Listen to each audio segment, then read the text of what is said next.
Estado Mínimo Ideias Máximas. Diga aí, um podcast focado em liberdade e negócios. Fala galera, diga aí, bom dia, boa tarde, muitíssimo boa noite, temporada 2025 a todo vapor, e eu não sei se eu consigo expressar aqui pelas câmeras e pelo áudio a satisfação e a alegria que eu tenho de estar com o magnânimo, excelentíssimo, o ídolo do direito e enfim, da justiça, por assim dizer, no seu sentido mais amplo do Brasil, doutor Ives Gandra Martins. Tudo bem, doutor? Tudo bem, Marcelo? Um grande prazer estar aí. Aliás, eu acho estranho dar todos esses adjetivos para um velho que vai comemorar daqui a alguns dias 90 anos. Então, estou um Caraca. pouco idoso falando com o Marcelo, mas estou à disposição para Então responder o que eu puder imagina, responder. então eu estou imaginando a quantidade de conhecimento acumulado que o senhor tem e que o senhor vai poder compartilhar um pouco aqui com a gente. Então, muitíssimo obrigado. A gente está aqui hoje, doutor Ives, para um tema assim, né? Eu botei um tema assim que chama um pouquinho a atenção, mas a gente vai falar muito disso. Na verdade, é uma pergunta: se rasgamos a Constituição, a gente vai falar não apenas da Constituição, mas vai falar de vários outros pontos relacionados ao nosso Brasil de hoje.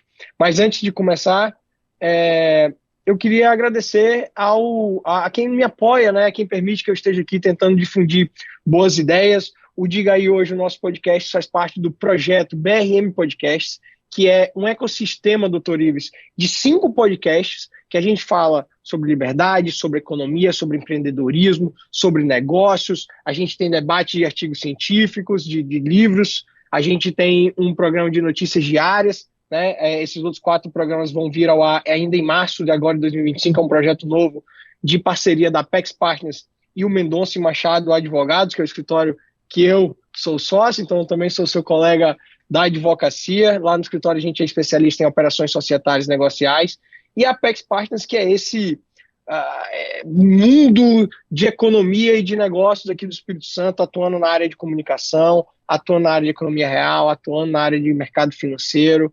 Tem um projeto gigantesco de se tornar um banco regional em pouquíssimo tempo, então eu tenho que dar muito parabéns e agradecimento à Apex Partners. Bom, feitos esses agradecimentos, vamos começar o nosso episódio. Doutor Ives, eu vou começar com uma pergunta que talvez seja um pouco diferente para o senhor. A primeira pergunta é: quem é Ives Gandra Martins? Eu sou apenas um advogado e professor universitário. Não fui nada mais do que um advogado e professor universitário a vida inteira, formado em 58 na Universidade de São Paulo e desde 64 lecionando como professor universitário e, enfim, raciocinando, escrevendo sobre direito. E na época, o Marcelo, em que eu estudava direito, a visão do advogado, aqueles que está frequentado, nós só tínhamos 3 faculdades de direito na cidade de São Paulo, hoje são quase 30, e nós temos sempre uma visão humanista, que também era dos colégios. Então nós aprendíamos, enfim, filosofia, direito, história, literatura, né? A faculdade de direito gerou grandes, dos nossos literatos no Brasil, romancistas, poetas.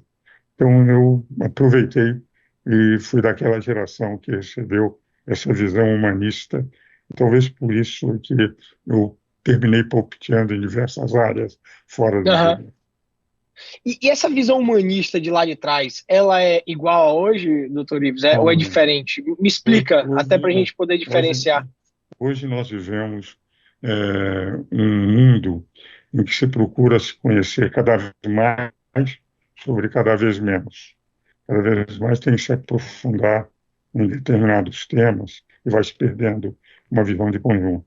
Apesar de termos hoje a possibilidade, através da internet, da comunicação digital, chegarmos em mais variados ambientes, conseguimos obter acesso a bibliotecas de todo mundo, da biblioteca do Congresso americano, nós perdemos muito daquela característica própria que era do raciocínio humanista.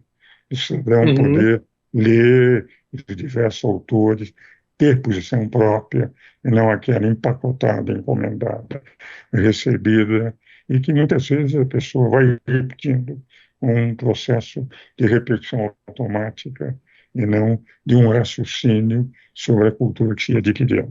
Então, o humanismo dos tempos passados, nós não estamos reeditando no momento presente, apesar de termos menos recursos no passado de atingir a cultura universal, hoje temos todas as facilidades.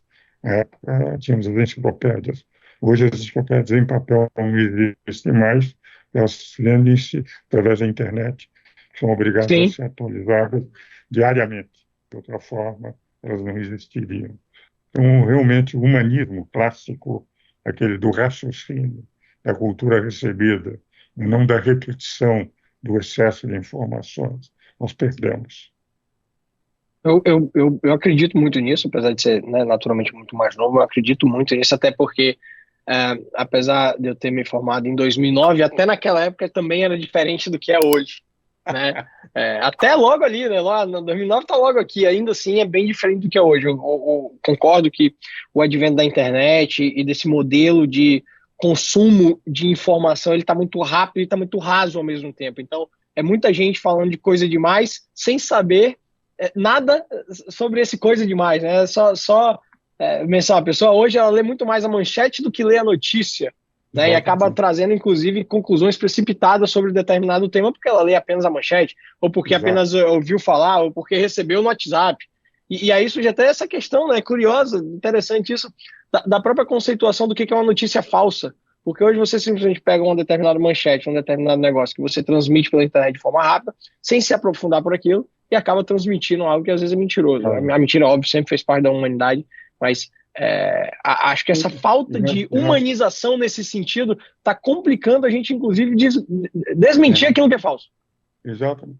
É porque o mundo vai deixando os fatos de lado e vivendo narrativas. Quem tem o poder de narrativa adultera os fatos. Eu sou da Academia Paulista de História também, eu gosto da história, tenho livros de história publicados. E é interessante o seguinte: o historiador ele procura conhecer os fatos, a verdade dos fatos. E nós vivemos num mundo em que as próprias notícias, os governos, etc., vivem de narrativas, criam narrativas para, enfim, fazer prevalecer a sua ideia, que não é necessariamente a verdade dos fatos. Então, isso provoca distorções profundas, mas eu estou entendendo hoje que, mais do que a própria atuação do povo, da população, as narrativas feitas pelo poder, elas são muito mais preocupantes, porque Muito eles mais. vão, evidentemente, adulterando os fatos, mesmo com argumentos de procurar impressionar, etc. E o mundo vive muito disso. Por exemplo, Putin ele declara que a guerra da Ucrânia foi para combater o nazismo. Quer dizer, e os russos acreditam nisso, mas Acredito. ele continua tendo apoio pela narrativa como Hitler teve. Claro, Né? claro. Como nós, por exemplo, dizemos aqui mesmo no Brasil, que a baderna, o Dia de Janeiro foi um golpe de Estado. Eu, como professor, há 33 anos que fui da Escola de Comando de Estado-Maior do Exército, eu vi que as Forças Armadas nunca entrariam em nenhum movimento daqueles. Não foi uma Aham. baderna sem liderança, sem ninguém de estar presente à frente. Que era uma Sim, baderna igual àquela que o PT e o MST fizeram quando invadiram o governo Temer e sim, e várias destruíram outras parte situações. do Congresso idêntico, mas as narrativas são apresentadas de acordo com quem tem a força de fazer a narrativa. Exato, E exato. para o historiador futuro, é o que eu tenho dito no meu Instagram, o historiador futuro vai ser cruel com muitas das narrativas que foram criadas na atualidade. Eles vão procurar a verdade dos fatos. E a verdade Com dos fatos certeza. é essa, né? De que E, foi uma baderna, tinha que ser claro, punido com baderna. Mas e, como e, eu e- conhecia as Forças Armadas, eu sonhava para os coronéis, que iriam ser generais no fim daquele ano, durante 33 anos, sabia que as Forças Armadas jamais dizia isso na Câmara dos Deputados, no claro, Congresso Nacional. em 2022, no segundo semestre, quando diziam que havia possibilidade de golpe, eu fui levado para uma audiência pública, o risco é zero, multiplicado, e digo com autoridade de quem ensinava direito constitucional. Aqueles Uhum. coronéis que iriam, no fim do ano, serem levados generais, é eu. E Sim, lecionando durante, professor emérito da escola. Então, perfeito, eu acho que a perfeito. história vai ser cruel com muitas das narrativas que são apresentadas hoje. Até porque, e aí é uma vantagem que a gente tem em relação aos governos ah, ditatoriais que controlavam a narrativa, que controlavam os meios de comunicação de lá de trás, é que nesse ponto a internet é uma salvação para a gente. Porque antigamente bastava controlar ali, por exemplo, os jornais e destruir os jornais, e a informação ia acabar se perdendo com o passar do tempo na mente das pessoas. Só que hoje na internet é absolutamente impossível você controlar tudo, a não ser que você entre numa situação como um governo chinês ou um governo norte-coreano que tem um controle total. E ainda assim, o que já está na internet não tem como tirar, né? E há Então, um nesse outro ponto, dado, os historiadores vão ter essa vantagem, né? né? Marcelo, e há um elemento que eu acho importante. Eu sempre fui favorável à liberdade de imprensa. Fui advogado em NJ, Ação Nacional dos Jornais, durante 10 Uhum. anos, advogado de alguns jornais mais importantes no Brasil, no passado, e respeito muito a imprensa tradicional.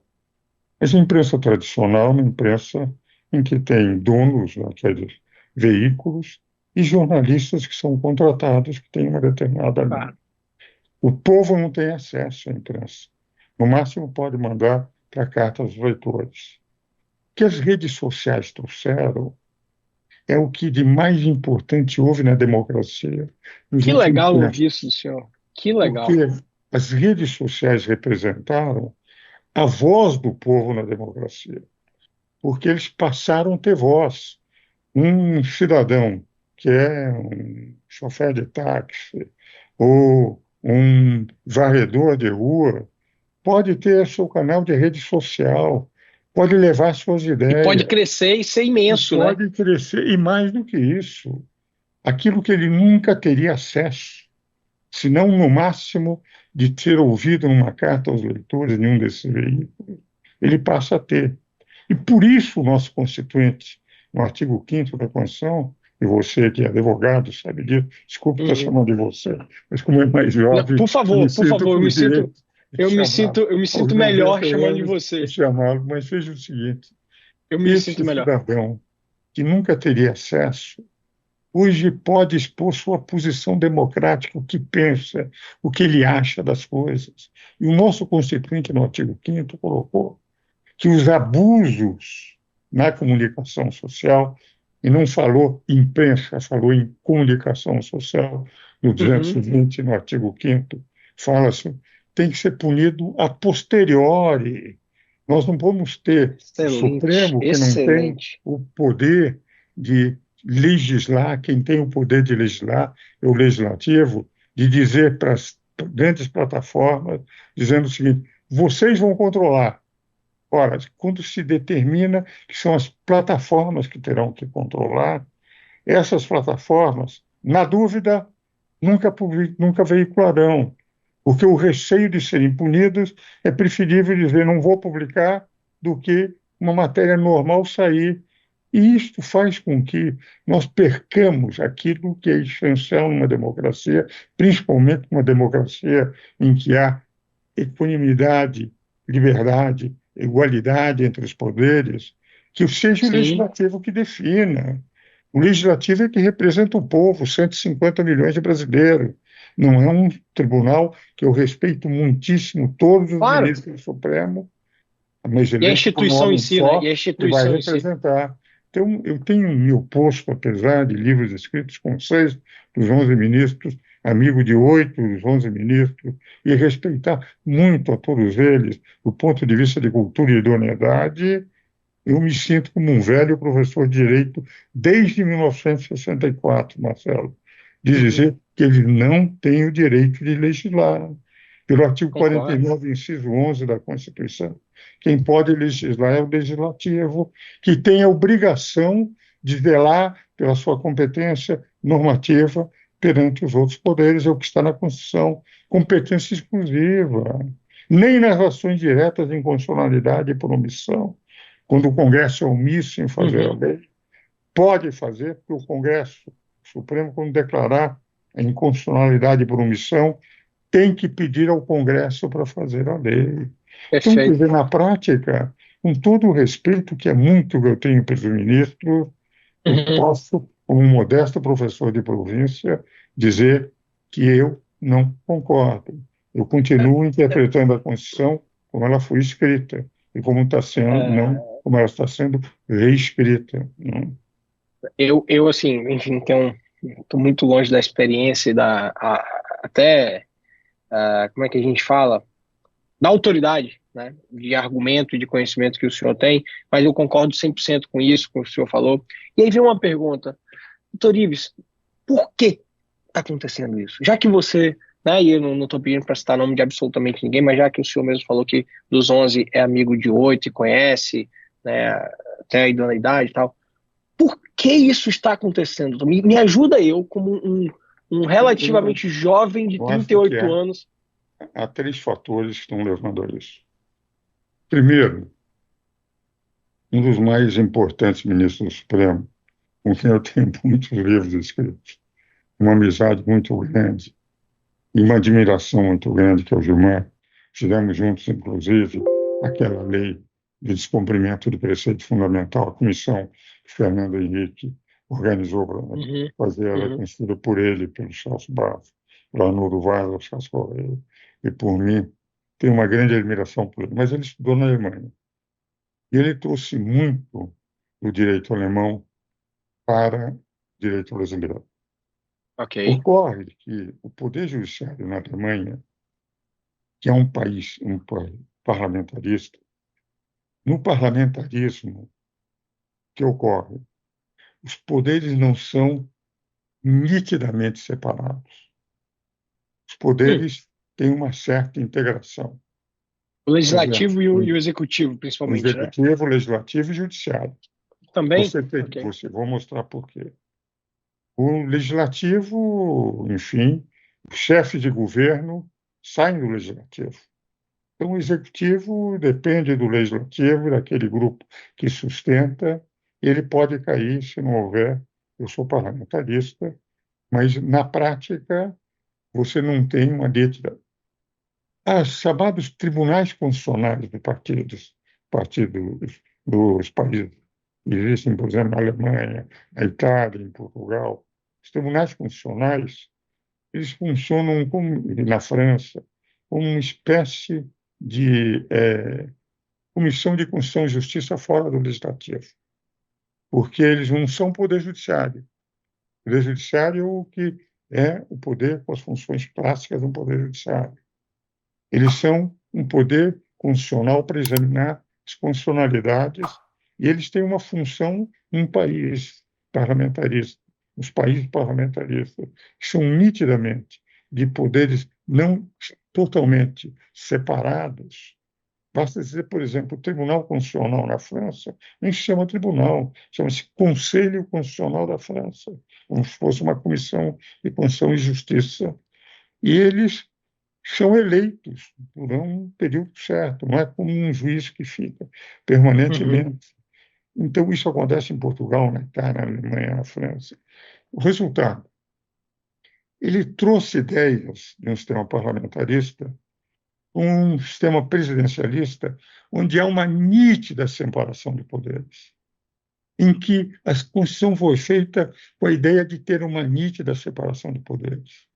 E a Constituição esta, que eu acompanhei 20 meses, ela foi criada no sentido de não mais termos um poder dominante. E nós saímos de um regime de exceção em que havia um poder dominante, que era o poder executivo. Por isso é que se deu no artigo 1º essa total demonstração que o povo é o soberano para definir a democracia e quem exerce o poder político só pode ser aqueles eleitos pelo povo. Os poderes têm que ser harmônicos e independentes. O poder legislativo aparece em primeiro lugar por uma razão. Porque, em primeiro lugar, porque eu tenho lá situação e oposição e representação popular. O executivo, em segundo lugar, na Constituição, porque lá eu tenho a maioria. mas não tem a totalidade da representação. E o Poder Judiciário aparece em terceiro e último lugar, porque representa apenas a lei que não pode fazer, porque diz a própria Constituição que cabe ao Legislativo zelar pela sua competência normativa perante os outros poderes, mesmo na medida provisória e lei delegada, sempre a autorização do Legislativo, na medida provisória é a posteriori, na delegada é anteriori. O que vale dizer, em outras palavras, este é o sistema que temos no Brasil. E não é um sistema. Então, o primeiro problema foi que eles trouxeram Uhum, jornal, uhum. ideias do jornal alemão, dos países parlamentaristas, para um país presidencialista. Segundo problema, há uma corrente Esse nos foi o primeiro países. problema, né? Esse foi o É, primeiro problema dessa é. questão do Agora, parlamentarismo e presidencialismo aqui, ok. E o segundo? o segundo é a ideia de uma tese que existe nos países parlamentaristas, é a chamada jurisdição constitucional, de que século é um século em que cabe ao Poder Legislativo ter funções também legislativas, e que tem Ao um legislativo poder não, ao poder judiciário. judiciário, e poder Ok. judiciário, e ter funções legislativas, que vai dizer, em outras palavras, muitas vezes poder legislar. Essa ideia da jurisdição constitucional, e que podem corrigir distorções, é próprio de um sistema parlamentar. Você não tem isso nem no próprio Estados Unidos, que é um país presidencialista único entre os 20 maiores países democráticos do mundo. 19 são parlamentaristas, só os Estados Unidos presidencialista. A jurisdição constitucional não foi aceita pela Constituinte. Eu estava lá. Eu falo com o Bernardo Cabral ainda porque eu sou do conselho que ele preside, que foi o relator da Constituinte, que pensa rigorosamente como eu penso. Então, eles trouxeram uma teoria também inaplicável. E o Eles terceiro quem? ponto, Eles quem? Os próprios ministros? o Gilmar trouxe, e hoje é uma Entendi. dominação Se difundiu, de desculpa, que se a difundiu. jurisdição Ok. constitucional vale a pena. E o terceiro ponto, esse é de natureza política, a meu ver. No momento que eles passaram a exercer funções políticas, evidentemente o prestígio do Supremo caiu no Brasil inteiro. Vê-se, por exemplo, todas as. Mas eu tenho a Sem sensação dúvida. que eles se sentiram confortáveis em ser poder, de ser um poder político também. Um poder político com uma força maior do que os outros, porque o que eles dizem ninguém pode contestar. E a essa altura, eu tenho um livreco chamado Uma Breve Teoria do Poder. Foi prefaciado até pelo Michel, o Michel Temer, que é um belo constitucionalista. Nesse eu mostro que, pela teoria da sobrevivência, é uma teoria que desenvolvo lá. No momento que o cidadão adquire poder, é muito difícil o cidadão, se não for retirado do poder, abrir mão. E eles perceberam que, apesar de o prestígio ter caído no Brasil inteiro, os ministros hoje são obrigados a sair com segurança. Quando eu saía, Moreira Alves, Oscar Correia, Cordeiro Guerra, Vicente Sanches, etc., saímos à noite à rua sozinhos. Eu os levava para casa de automóvel, nos congressos que nós participávamos. E nunca houve segurança. Hoje, nenhum pode sair sem segurança porque a reação popular, apesar dessa perda de prestígio, eles sentem que ele tem uma força que antigamente era apenas uma força da lei. Então, esses três fatores, apesar das qualidades que eu reconheço, da amizade que tenho, e como uma observação de um velho professor que leciona há 61 anos, de um velho advogado que advoga há 68 anos. A impressão que eu tenho é de que, de rigor, nós estamos efetivamente vivendo, enfim, um momento em que há um poder dominante que substitui o executivo, que é o poder judiciário, e apesar de serem íntegros e grandes juristas, eu me permito, como um velho professor, de divergir da linha que eles estão adotando. Deixa eu tentar te fazer uma pergunta. Assim, o senhor respondeu muito, muito, muito bem. assim, eu já tinha pensado sobre o terceiro fator, os outros dois eu nunca tinha parado para pensar, o que me faz total sentido agora, pensando no que o senhor falou. Mas deixa eu tentar fazer uma pergunta sobre o terceiro fator, que não é ao jurista Ives, mas ao experiente Ives, ao ser humano dotado de honra, de valores, de princípios e tal, Ives. Considerando que essas pessoas que lá estão, os ministros do STF, considerando o saber humano, o saber jurídico, o saber político, o saber econômico que eles possuem, até porque naturalmente eles possuem uma carga intelectual superior à grande maioria dos brasileiros, por que o senhor acha que eles não conseguem fazer um autocontrole de moralidade do tipo, opa, pera lá, tá todo mundo dizendo que eu estou exagerando. Meus amigos estão dizendo, o doutor Ives Gandra, que é uma referência, está dizendo que eu estou exagerando. A rede social, a grande maioria, isso, o poder supera isso tudo, doutor Ives. Assim, eu estou perguntando de novo, como um relativamente jovem advogado, uma pessoa que ainda está nem no Sim, meio da Marcelo. vida para entender. Nesse meu livro, Uma Breve Teoria do Poder, eu analiso um problema do poder na história do mundo.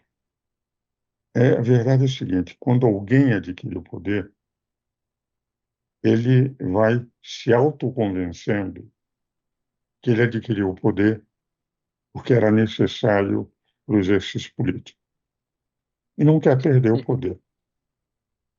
Então, esse autoconvencimento de que eles são necessários para o bem do país, para isto. Eu estou falando das pessoas íntegras, não daqueles que sabem perfeitamente. Claro. Eles, uma autoanálise para ver o seguinte: será que eu tenho direito? E o raciocínio que fazem. O Brasil está precisando de mim.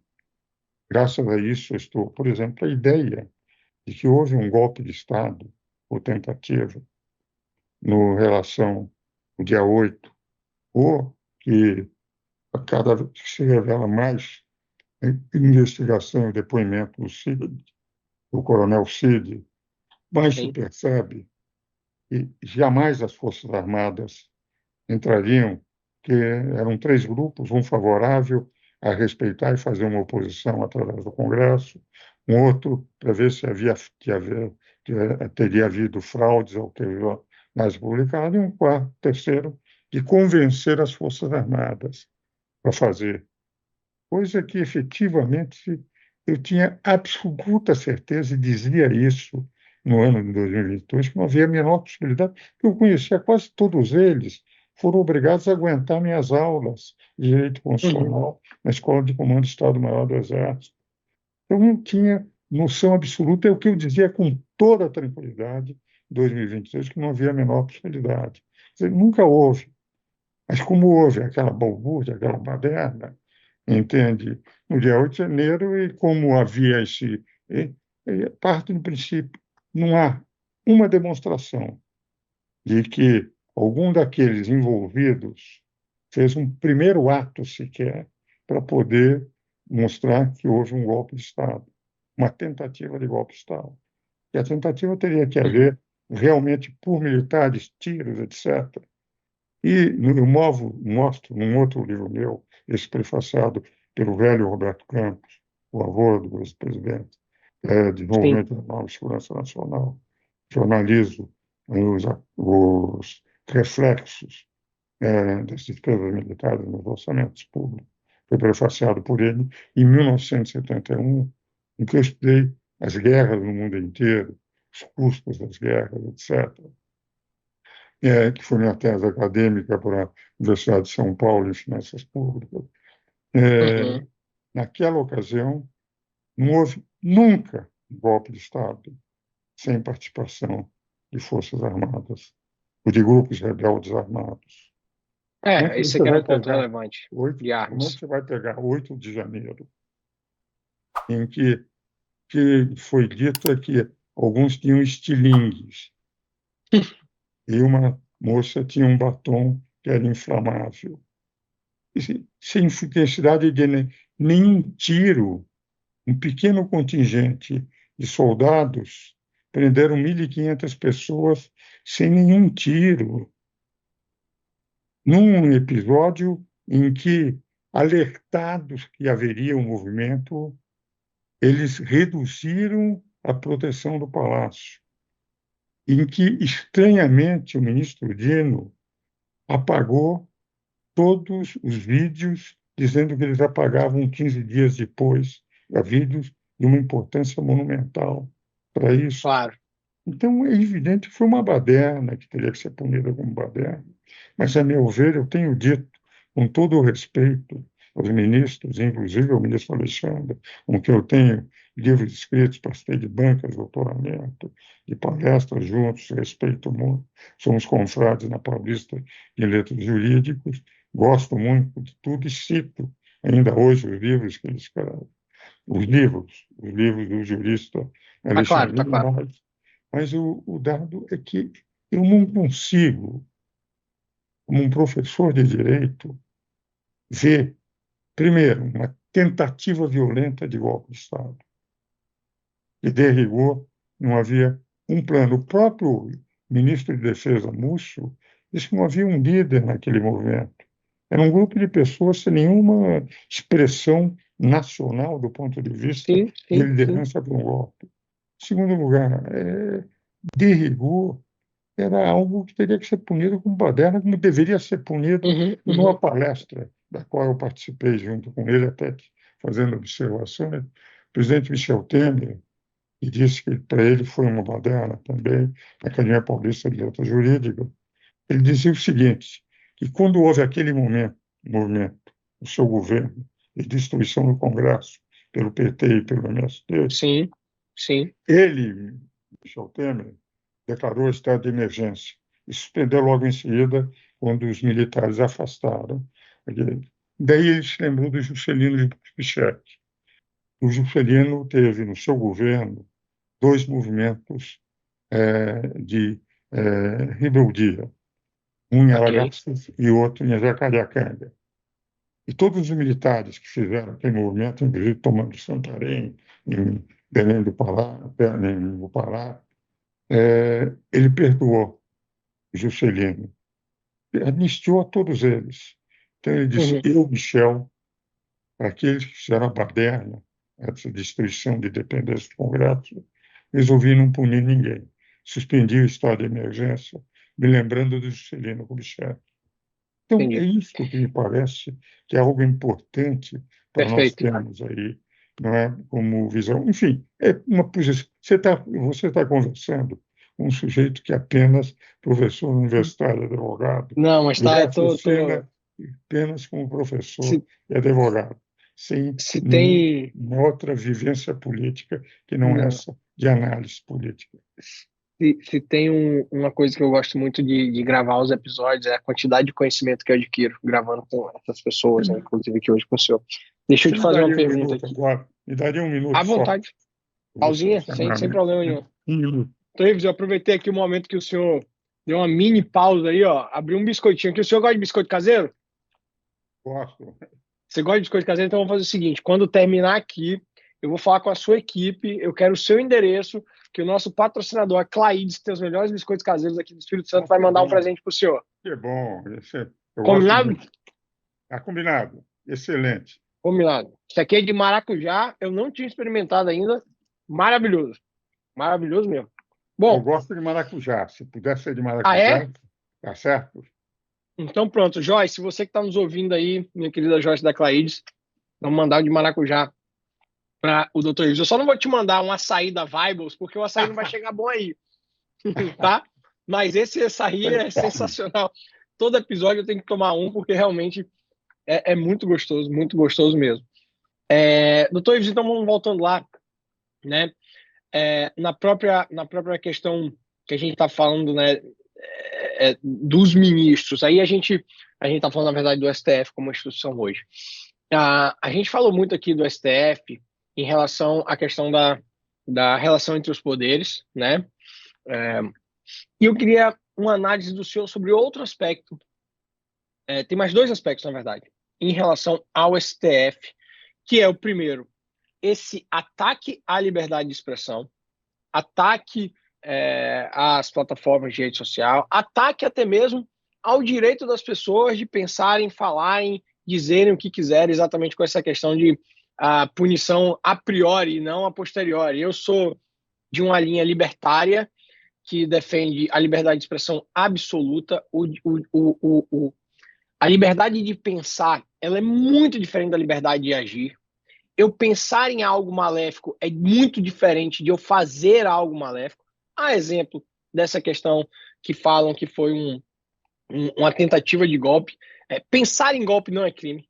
Praticar atos preparatórios e iniciar um golpe, isso sim, naturalmente seria crime, mas o pensar um golpe, pensar, enfim, entendo que está na liberdade de pensar nessa questão da liberdade de expressão. Então, eu gostaria de ouvir o senhor do STF, não sobre a repartição dos poderes, mas essa intervenção na nossa liberdade de expressão, que também, em tese, é garantida constitucionalmente.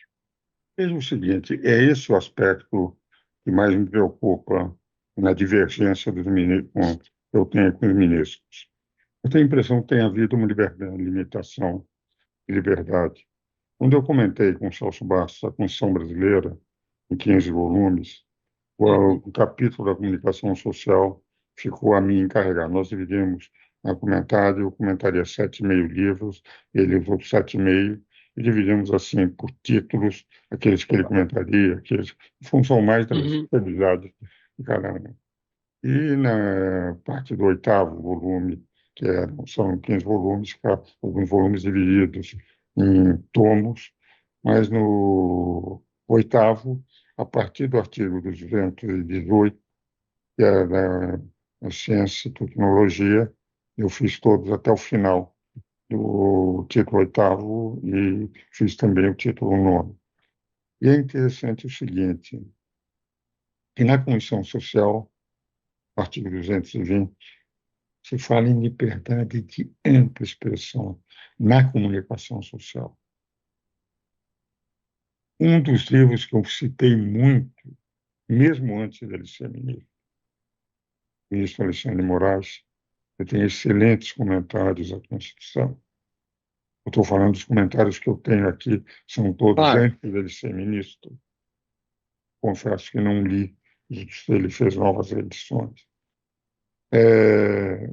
No capítulo que eu cito, ele faz menção que é de manifesta inconstitucionalidade qualquer restrição à liberdade de expressão na comunicação social. Expressão comunicação social abrange a imprensa tradicional e as redes sociais. A expressão da intenção é comunicação social, é comunicação. E é interessante que esta posição sempre foi a minha. Eu continuo. Eles entendem de que essa liberdade de expressão que eles consideram excessiva está prejudicando o conceito deles de democracia. Quem tem que ter conceito de democracia é o povo. Quem é soberano na Constituição para defender a democracia que é o povo, é o que está no artigo 1º. Os próprios deputados, senadores, presidente, governador, prefeitos, vereadores, eles não são senão delegados do povo, que é o soberano pela Constituição. O que os constituintes deliberaram. Ora, o povo tem a liberdade de dizer e as redes sociais deram sentido à comunicação essa amplidão. Pretender fazer com que o conceito de 11 cidadãos, embora muito poucos, mas eleitos por um homem só, e não por 150 milhões de brasileiros, dizer o que se pode dizer, o que não se pode dizer, e para não ficarem com ônus de dizer, as plataformas sociais vão ter que fazer uma autocensura que representa toda a plataforma, em caso de dúvida, vai censurar, para não ter o risco de ser punida. E não é isso que está na Constituição. Com todo o respeito que eu tenho por eles, na Constituição está que o abuso da comunicação social, da liberdade de expressão, gerará ações correspondentes. É o que está na Constituição, não posso ler diferentemente. Eu não Claro. posso reescrever o que está no artigo 5º. E nem no artigo 220, que diz que a liberdade é ampla. Então, é disto que me faz, entende, com todo o respeito a eles, e com muito constrangimento, porque você sabe, Marcelo, o que é ter que discordar de amigos, de pessoas que você Sei. respeita, pessoas com quem você deu palestra, participou de bancas de doutoramento, para pessoas que pertencem às academias, como eu pertenço, e muitas delas, com muitos deles, entende? De dizer Entendo. que eu discordo. Mais ainda, de eles terem o poder e eu não ter poder, ser apenas um mero professor de província, da província de São Paulo, entende? E sem nenhuma outra força senão o meu escrito e a minha palavra. Mas eu sempre consegui, sempre considerei, Marcelo, sempre foi a minha vida de luta inteira. Eu enfrentei problemas no governo militar, quase tive confisco dos meus bens, a abertura de um IPM, que foi pedido pelo ministro Delfim Neto contra mim e foi arquivado pelo ministro Leão Silva, que tinha sido meu professor e me conhecia, entende? E depois me tornei um grande amigo do Delfim, fundamos juntos a Academia Internacional de Direito e Economia, dizia o Naline que no meu baú de ressentimentos não tem fundos, eu nunca tenho queixa daqueles que me atacam, e não é respondo ataques. Se você notar, eu nunca ataco ninguém, eu ataco ideias, não ataco pessoas. Mas eu, pessoalmente, entende? Dentro dessa, sempre na minha vida, eu lutei por princípios e por valores democráticos. Fui conselheiro da OAC no período da redemocratização, de 79 a 84, presidente do Instituto dos Advogados, de 85 a 86, de novo conselheiro 87 a 88, quando participei de audiências públicas a convite, escrevi roteiros, escrevi orientações, escrevi alguns dispositivos que na Constituição estão escritos por mim no sistema Perfeito. tributário. Então, dentro dessa linha, você há de compreender que, por uma questão de coerência da minha vida inteira, eu sempre combati pelo respeito à lei, pelo respeito à Constituição, pelo respeito ao direito, mas respeito fundamentalmente ao direito do povo de utilizar a única arma que o povo tem numa democracia, chamada É a o voto. palavra. A palavra. A palavra. A palavra. Se nós não pudermos usar a palavra para expor as nossas ideias, mesmo que sejam as mais estapafúrdias, Muito bom. nós não Perfeito, estamos numa perfeito, democracia. perfeito. Nós não estamos numa Perfeito, democracia. perfeito, Assim que eu perfeito. raciocino, e talvez Não, é velho maravilhoso. demais para mudar. Eu estou feliz porque eu estou concordando. Eu ia ficar preocupado se eu discordasse do senhor, mas eu estou feliz que eu estou concordando com tudo. Isso mostra que eu estou acredito num bom caminho. Um terceiro ponto. Pode falar. Pode falar. Tá. Se nós não tivermos os dois no mau caminho, eu acho que nós estamos no bom caminho. Eu acho que estamos usando esse direito de mostrar o nosso caminho. Acho que estamos no bom caminho, sim. Um terceiro ponto que eu gostaria da avaliação do senhor é que é o seguinte: eu não gosto, eu não vou dizer um estudante, tá, mas como um curioso da filosofia, principalmente da filosofia liberal, da filosofia do indivíduo, eu não gosto da dicotomia direita-esquerda. Não me agrada ela. Eu acho ela muito simplória. Muito simplória. Eu acho que ela prejudica demais. Eu, como libertário, tem várias pautas que são atribuídas à esquerda que eu concordo. Lógico que se eu fizesse numa balança, a maioria é da direita, mas eu não me considero direita ou esquerda, eu me considero um libertário. Sou a favor da liberdade.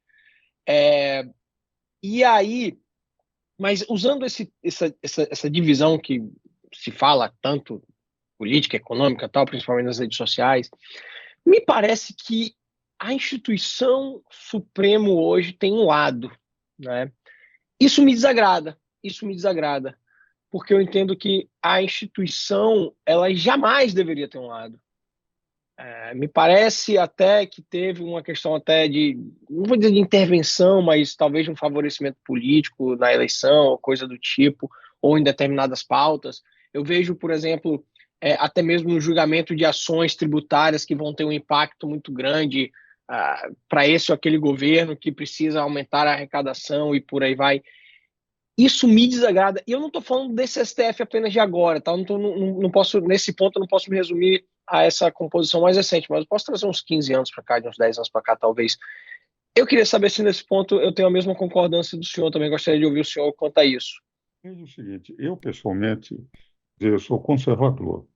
Eu não gosto da expressão pode ser à direita, ele vem daquela posição francesa da Revolução, estava à direita, estava à esquerda e tal. Mas o conservador no sentido de princípio. Eu sou favorável, eu acredito em Deus, sou favorável ao respeito à família. Acho que foi uma grande Sem conquista dúvida. da Constituição colocar no 226 que a família é a base da sociedade, está tudo Legal. falando, entende? Então, eu tenho posições que eu considero conservadoras em matéria de economia, porque eu acho que a economia é um jogo de xadrez, não é um jogo de pôquer. O governo agora está Ótimo. dizendo que ele pretende, uma área do PT, pressionando Lula, vamos dar é, a isenção de R$ 5.000, vamos controlar os. Eu acho que é um jogo de tentar, evidentemente, fazer um jogo de pôquer. Mas nós estamos com uma economia ruim, que tem que ser analisada. O governo não sabe como gastar, tem gasto mal, tem aumentado o endividamento, tem tirado a confiança do mercado, tem provocado aumento de juros, aumentado o aumento da inflação. Tudo isso. A economia é um jogo de xadrez, que todo mundo vê a jogada. Quem não sabe jogar xadrez não vê. Quem sabe jogar xadrez vê. E ele pensa que é um jogo de pôquer, que pode blefar. Ele não vamos fazer mudando a comunicação. Então, isto daí faz com que, evidentemente, eu me sinta e tenho alertado, sem atacar o presidente Lula, mas alertando que uma política incorreta em matéria econômica é ruim para ele como presidente que pretende, inclusive, a reeleição. Porque se a economia estiver aumentando a inflação, juros, perda de competitividade internacional e até desemprego, como aconteceu no governo Dilma, dificilmente ele vai ter condições de concorrer. Então, eu digo, até o meu alerta, sem atacar pessoas, pode, se ele raciocinar, auxiliar a não cometer os erros que têm sido cometidos até agora em matéria econômica. Mas eu, pessoalmente, entendo que, evidentemente, todos nós, independente de se formos patriotas, que nós queremos o bem do país. E o bem do país a gente tem que apresentar as ideias, independente se é de direita, esquerda, se é favorável à liberdade de mercado ou não. É como fazer esse país crescer, como combater a inflação, como dar ao povo melhores condições. Isso independe, é analisar, por exemplo, a China é um governo que se diz marxista, é um governo que é ditadura, mas do ponto de vista econômico está crescendo muito, que é adotar a economia de mercado. Por que a China, que tinha o mesmo PIB do Brasil em 94, o Brasil hoje tem 2 trilhões e 100 bilhões de dólares e a China tem 17 trilhões de dólares de PIB? Quer dizer, é que entendeu as regras de mercado, não chegou com teorias ultrapassadas em matéria. Então, eu estou com você no sentido, Marcelo, de que nós precisamos efetivamente analisar muito mais de que maneira, entende? Podemos fazer isso para melhorar, independente dos governos, independente das nossas posições. E, nesse particular, sem preconceitos em relação às pessoas, mas não deixando de combater aquelas ideias que nos parecem erradas, não é? Com certeza. Agora, um minutinho só. Já com as pessoas que iam chegar. Nós já estamos chegando ao fim do programa, não estamos?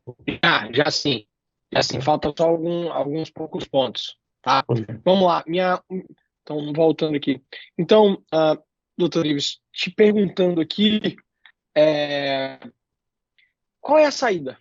Por onde que a gente supera todas essas fragilidades que foram trazidas aqui, todos esses desrespeitos à Constituição? Como que a gente faz isso? Até porque, como o senhor mesmo falou, o nosso voto é para o presidente, não é para os ministros do STF. Como que a gente supera essa crise institucional? É o seguinte, nós vamos ter, possivelmente, uma forma, eu considero que é uma análise futura que pode não dar certo, mas é uma análise dos fatos e não das narrativas. Com a política econômica que não está adotando, nós devemos ter aumento dos juros mais uma vez. Nós vamos ter uma inflação crescente, já se calcula em 5,5%, um ponto percentual além Uhum. do teto da inflação, que devia ser de 3%, o máximo de 4,5%. E o que vai dizer? Com isso, nós vamos ter fugas de investimento, dificuldades das empresas, aumento da inflação, aumento de juros, e vai acontecer o que aconteceu no governo de Dilma. Tinha grande desemprego no ano de 2014, 2015 começou a Uhum. cair o PIB, por falta Uhum. de confiança no governo. Nós vamos ter a eleição de 2026. Na eleição de 2026, se o setor considerado conservador chegar a um acordo entre os candidatos cristãos, que são cinco, você tem o Eduardo Leite, o Ratinho Júnior, o Caiado, o Tarcísio e o Zema, com nomes que estão sendo aventados. Se não Uhum. ficaram todos eles querendo disputar, todos disputam, mesmo aquele que vai para o segundo turno, ele vai fragilizado pelas críticas que um tem que fazer ao outro para tentar derrubar. Perfeito. Nós deveríamos ter um Senado absolutamente conservador. Se tivermos um Senado conservador, a minha esperança é de que, com dois senadores eleitos, 2/3 do Congresso, o Supremo naturalmente volte a ser o Supremo do passado. Porque continuar Ok. nessa linha, entende? Esses 50 e poucos Entendo, pedidos de entendo. impeachment pode avançar. Como eles são bons Entendo. ministros e inteligentes, eu tenho a sensação que pode haver um recuo que seria extremamente útil, porque manteríamos, sem nenhuma crise entre poderes, os 11 ministros, voltando a ser o que era do Moreira Alves, Oscar Correia, Gabotti, Magalvão, Cid Tá Sanches, claro. Veloso, todos aqueles que fizeram a Uhum. grandeza do Supremo. Entende? Muito bom. Esse Muito bom. pode ser um wishful thinking. Agora, nós nunca sabemos em política. Como dizia o Claro, claro, Fernando claro. Por Dourado, isso que é com a certeza, com política é certeza. como uma nuvem. As nuvens vão Sem mudando. dúvida, Entende? sem dúvida, Então, a essa sem altura, dúvida. essa é apenas, de um lado, esperança minha. E, de outro lado, É a minha evidentemente, uma também. análise em função dos dados que É, eles estão. é a minha também. Bom, para a gente finalizar rapidamente, eu vou pular o nosso segundo quadro. Só vou agradecer ao patrocinador Tomasi Laboratórios, que é um dos 10 maiores parques de análises clínicas do país. Não para de crescer e tem um atendimento diferenciado.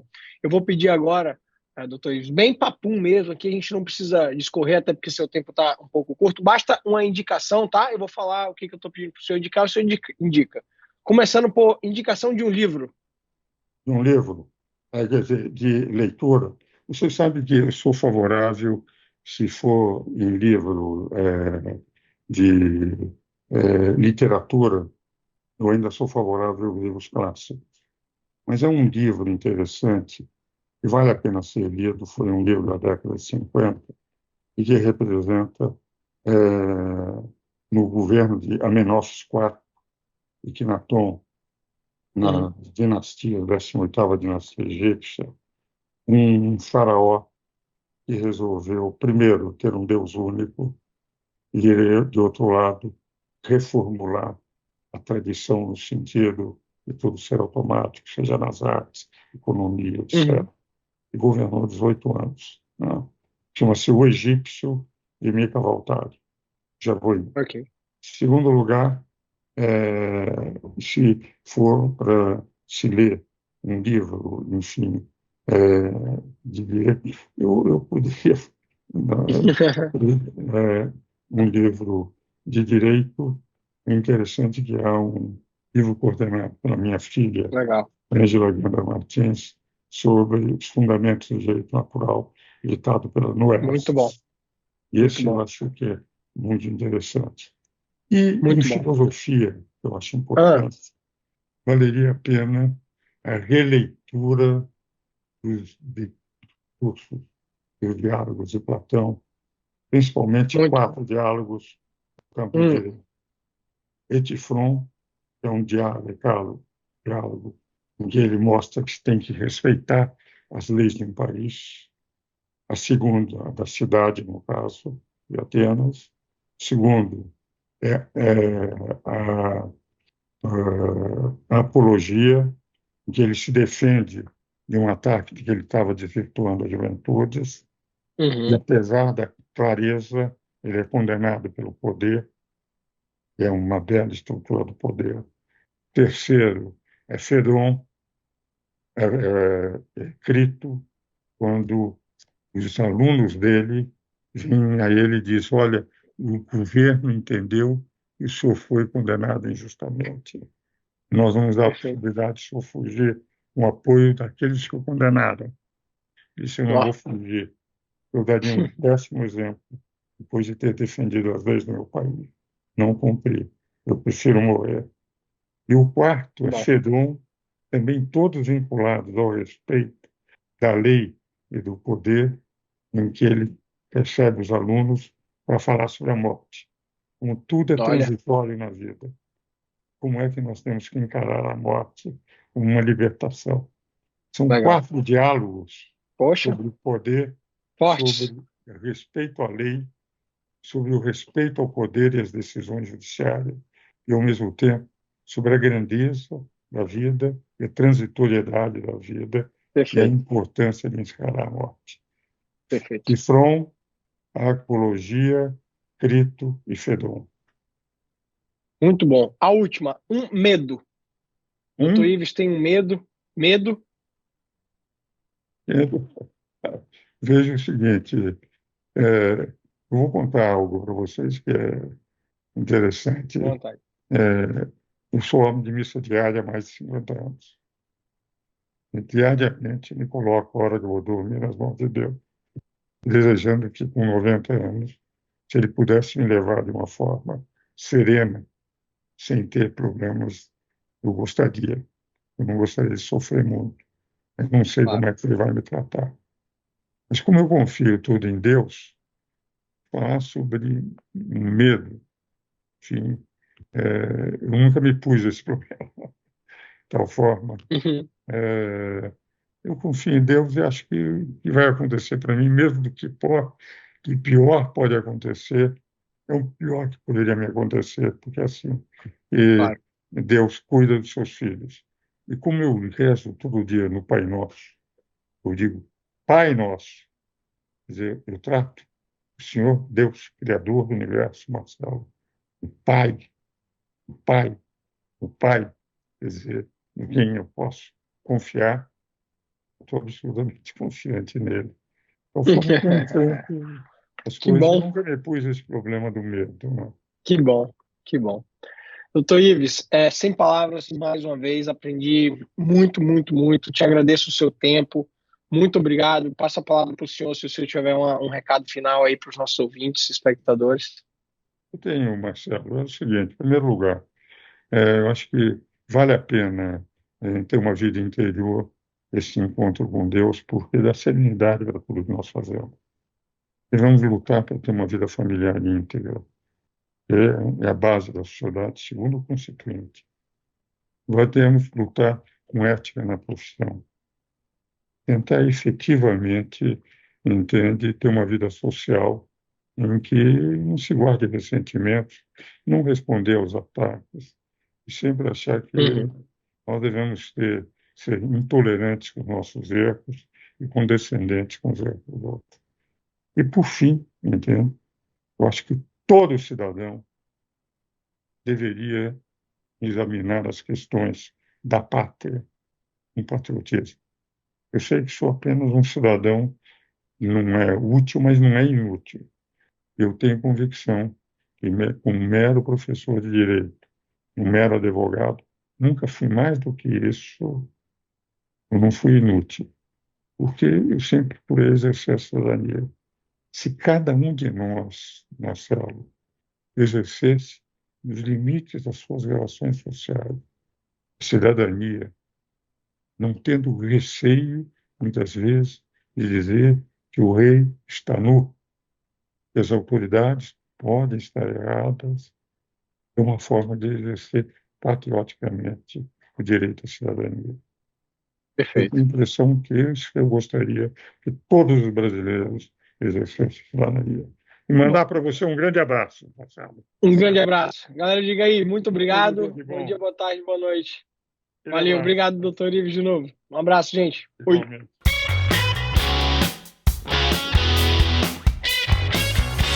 Estado Mínimo Ideias Máximas. Diga aí, um podcast focado em liberdade e negócios.